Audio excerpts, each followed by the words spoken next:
प्रिय विद्यार्थियों, good afternoon. मेरे इस नए कॉलेज में आज ये मेरा पहला वीडियो है, पर जहाँ चाह वहाँ रहा। कोई भी साधन नहीं है, पर फिर भी बैठने की जगह है। बच्चों, जैसे आज आपने मेरा सुबह शॉर्ट्स देखा होगा, उसमें मैंने डाला था कि आज रानी दुर्गावती का बलिदान दिवस है। उसमें मैंने कुछ लगभग 10-11 पॉइंट्स डाले। पर जब मैं एनसीईआरटी के नोट्स पढ़ रही थी तो मुझे कुछ ऐसी बातें देखने को मिली। भारत की कई वीरांगनाओं का व्यक्तित्व आपस में, परिस्थितियाँ आपस में मिलती जुलती दिख रही हैं, इसलिए मैंने सोचा आज आपसे शेयर करती हूँ। सबसे पहले तो खून तो वीरांगनाओं का आभूषण होता है, ऐसा कहना रानी दुर्गावती का। लगभग सभी वीरांगनाएं इस तथ्य को मानती ही थी। यदि अपन रानी दुर्गावती का देखें तो एक बार वो घोड़े पर सवार होकर कहीं जा रही थी। अभी जो मैंने आपको सब चीज़ें उपलब्ध कराई, उसमें तो मैंने बताया उनके पिताजी का नाम कहाँ उनका जन्म हुआ। चलिए फिर से एक बार बताती हूँ कि कलिंजर महाराज के राजा के यहाँ उनका जन्म हुआ और बाल्यकाल से ही घुड़सवारी, तीरंदाजी, अस्त्र शस्त्र चलाना उन्होंने सीखा हुआ था। इनकी परिस्थितियाँ अहिल्याबाई या रानी झांसी की रानी से भी मिलती जुलती हैं। जिस तरह झांसी की रानी की माँ का जन्म उनके बचपन में हुआ। अपन तो बात तो कर रहे हैं 15वीं शताब्दी लगभग बात कर रहे हैं, और उनका तो झांसी की रानी उनका तो 1857 की बात है। परंतु मैं परिस्थितियाँ ये बता रही हूँ कि इन वीरांगनाओं को प्रेरणा कहाँ से मिलती है। वैदिक काल से महिलाओं की स्थिति सुदृढ़ थी, स्वर्ण अक्षर में उनका युग लिखा गया। उन्हीं परिस्थितियों से प्रेरणा लेकर के इन वीरांगनाओं ने विपरीत परिस्थितियों को अनुकूल बनाया। तो एक ऐसी घटना है कि जब वो उनके घोड़े का नाम मोती था और घोड़े पर सवार होकर वो कहीं जा रही थी, एक युवक द्वारा उन्हें रोका जाता है और थोड़ा सा ललकारा जाता है। तो वहीं अपने घोड़े की टेक लगाती हैं और उनसे कहती हैं, तुम जानते भी हो किससे बात कर रहे हो? मैं कलिंजर के महाराज की पुत्री हूँ मेरा। तो वो बोले राजकुमारी। जब उनको पता चल गया और उन्होंने उनको अपने कुशलता से मारने का भी प्रयास किया, तो और उसने सोचा कि अब इनके सामने मैं हार जाऊंगा, तो उन्होंने क्षमा मांगी और कहा कि राजकुमारी जी क्षमा करिए। जब उन्होंने पता किया कि ये राजकुमारी है कौन, उन्होंने अपना परिचय तो दिया था, परंतु उसके बारे में उन्होंने पता किया। परंतु बाद में बच्चों आपको ये बताना चाहूँगी कि वो जिस युवक ने इन्हें ललकारा था वो था आसिफ खां। अकबर के राज दरबार में भी ये थे और उनके सेनापति में से कुछ थे। इसी आसिफ खान ने कहा कि मैं अपने इस अपमान का बदला, जो राजकुमारी ने मेरा अपमान किया है आज, मैं इसका बदला लूँगा। एक प्रसंग देखने को मिल रहा है कि कहीं पर शिकार के लिए गई थी, तो वहाँ दलपत शाह भी आए हुए थे। दलपत शाह और रानी दुर्गावती का वहाँ पर भेंट होती है, उनका विवाह होता है और उसके बाद से रानी दुर्गावती कहला रही हैं। उन्हें एक पुत्र रत्न की प्राप्ति होती है। लगभग वो पुत्र 4-5 वर्ष का होता है तो दलपत शाह जी का निधन हो जाता है। अब अकबर को दिल्ली में खबर लगती है कि गोंडवाना राज्य जो है वो अब लगभग खाली है।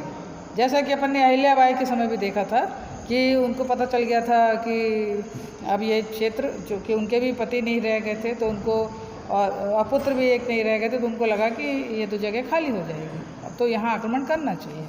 ये अपन मालवा क्षेत्र की बात कर रहे हैं। तो ऐसी ही परिस्थितियाँ हर वीरांगना के बीच ऐसी परिस्थितियाँ आती ही हैं, तब ही वह इन परिस्थितियों से निकल करके आज अपन उनका गौरव गाथा गा रहे हैं। तो जो दलपत शाह जी के सेनापति थे आधार सिंह, इन्होंने कहा कि मैं सती होना चाहती हूँ और आपका क्या सुझाव? तो उन्होंने कहा कि नहीं, महाराज आपसे राजकाज में सहयोग लेते थे, आपकी सलाह मानते थे, ये तो कायरता होगी यदि आप सती होना चाहेंगी और ये बच्चा इतना छोटा है। तो उन्होंने कहा अच्छा यदि ठीक है, मैं तुम्हारी बात से प्रेरित होती हूँ। उस समय उनके पुत्र वीर नारायण की उम्र 4.5 वर्ष थी। उस बच्चे को उन्होंने गद्दी पर बिठाया और उन्होंने आधार सिंह से कहा कि संपूर्ण गोंडवाना क्षेत्र में बता दो कि मैं वीर नारायण की माँ के साथ साथ पूरे गोंडवाना राज्य की भी माता हूँ। उन्होंने कहा रानी माता, मैं वो बड़े खुश हुए। उन्होंने कहा ये तो बहुत अच्छा आपने किया।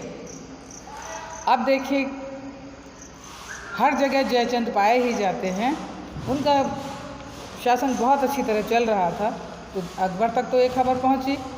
अब सोचिए वो आसिफ खां तो और ज़्यादा बौखलाए हुए थे। उनकी तरफ से जासूसी करने के लिए एक सुधार सिंह करके कोई व्यक्ति था, वो साधु का वेश बना करके गोंडवाना क्षेत्र में आता है और कई दिनों से वहाँ वो डेरा डाले हुए थे। इस बीच एक बार आसिफ खां ने आकर के लड़ाई का मोर्चा, तो उन्होंने बहुत अच्छी तरह रानी दुर्गावती ने संभाला। उस जो साधु के वेश में आया था उसने जब बात संभालने की कोशिश की, जासूसी करने की कोशिश की, तो उसने वहाँ के एक जो राज सेवक था उससे पूछा, जो उनको बात उगलवाना चाह रहा था। तो उसने बताया कि हमारी मुग़ल सेना तो ऐसी है और वहाँ पर हमारे मतलब आपकी रानी कुछ नहीं कर पाएंगी। तो उसने भी उतावले वश में बता दिया कि मैं रानी माँ के पास तो साल भर की तैयारी है, रसद है, पानी है, हथियार हैं। तो उन्होंने कहा बाय द वे यदि रानी कहीं घिर जाती हैं तो कहाँ से निकल के जा सकती है। तो उसने सोचा कि मैं तो राज सेवक हूँ, मैं तो बिल्कुल बता सकता हूँ। तो उसने कहा कि अरे नहीं, आपको नहीं पता, हमारे यहाँ किले से ही एक सुरंग जाती है जो सीधे फिर शहर में खुलती है। उसको इतना भेद मिल गया, वो बहुत अच्छा था। उसने उसको ये भी बहुत उसको इस गलत कार्य के लिए उसने बहुत उसको अप्रिशिएट किया। कहा अरे तुम इनके यहाँ क्या कर रहे हो, यहाँ तो तुम एक चौकीदार जैसे हो। यदि तुम मुग़ल साम्राज्य में गए होते तो तुमको तो पता नहीं क्या जो अशरफियों से माला माल कर दिया जाता। अब ये खबर अकबर के पास पहुंचती है तो आसिफ खां अपनी तैयारी के साथ सबसे पहले उसी क्षेत्र महल से आता है और वो इसी राज सेवक, उसका नाम है मदन सिंह, उसने वो दरवाज़ा खोल दिया और पूरी सेना अंदर आ गई। रानी दुर्गावती परिस्थितियों के कारण बच के बाहर निकलने की उन्होंने बिल्कुल कोशिश नहीं की। वो पुरुष वेश में थी और उन्होंने कड़ाई से मुकाबला किया और वहाँ से आसिफ खां को जाना पड़ गया। परंतु पूरे भेद पता चल चुके थे। तो अंत में जो कुल 53 लड़ाई हुई हैं रानी दुर्गावती की आसिफ खां के साथ, 52 लड़ाई तक वो विजयी होती गई। परंतु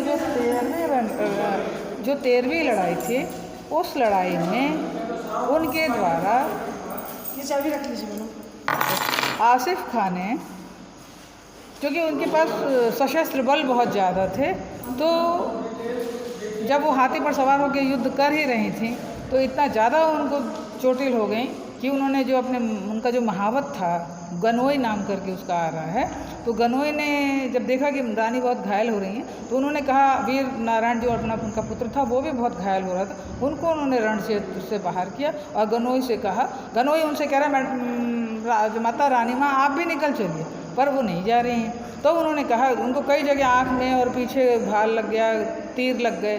तो उन्होंने कहा कि तुम अपने कटार से मुझे मार दो क्योंकि अब मैं एकदम पूरी तरह घिर चुकी हूँ। तो नहीं रानी माँ, मैं आपको ऐसा नहीं कर सकता।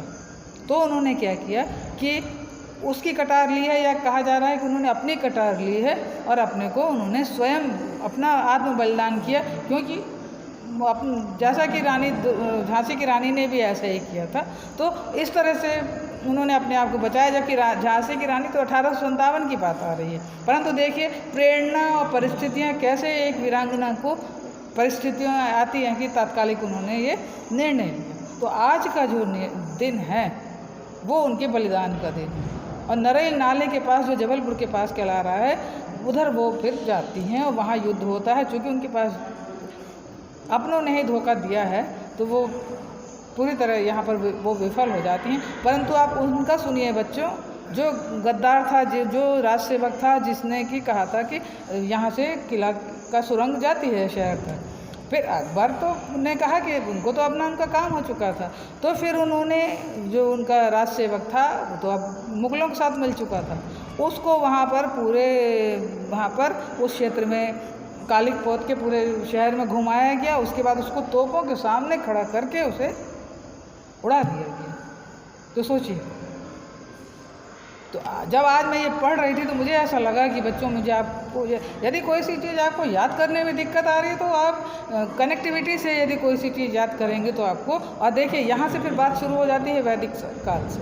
वैदिक काल महिलाओं में, वहाँ उस समय भी महिला, जैसे कहा जाता है कि कैकेयी ने रण क्षेत्र में ही 2 वर मांगे थे, तो उन्होंने कहा था समय आने पर मैं मैं उनको मांगूंगी, मगर उसी समय राजा दशरथ ने कहा था कि आप 2 वर मांग लीजिए, क्योंकि रण क्षेत्र में उन्होंने उनकी जान बचाई थी। तो हमारे भारत की महिलाएं शुरू से वीरांगना हैं, तो उस परिस्थिति को देखते हुए आज अपन यदि देखें, फिर इनके सम्मान में फिर डाक टिकट भी जारी हुआ। जो जबलपुर विश्वविद्यालय रानी दुर्गावती विश्वविद्यालय बनता है 1983 में, 1988 में डाक टिकट जारी होती है। और आज भी मैं तो मध्य प्रदेश शासन का धन्यवाद देना चाहूँगी कि इस तरह के पाठ्यक्रम में शामिल करना, महिला सशक्तिकरण में इसको लाया गया है। और नहीं तो हम लोग तो इतने लगभग सभी पाठ्यक्रम में पढ़ते थे, मगर रानी दुर्गावती जी को इस तरह से जो इनका, क्योंकि ये NCERT का मैं आपको रेफरेंस दे रही हूँ, तो ये बिल्कुल ऑथेंटिक है। तो देखिए वो कोरिलेशन ये है कि आसिफ खान ने उनको राजकुमारी के समय का जो उनका बदला था वो उन्होंने रानी दुर्गावती से उस समय लिया है, और देखिए वो वीर गति को प्राप्त होती है। तो बच्चों, हमें परिस्थितियों से प्रेरणा ले करके परिस्थितियों को अनुकूल बनाने का प्रयास करना चाहिए। विद्यार्थियों, बहुत बहुत धन्यवाद।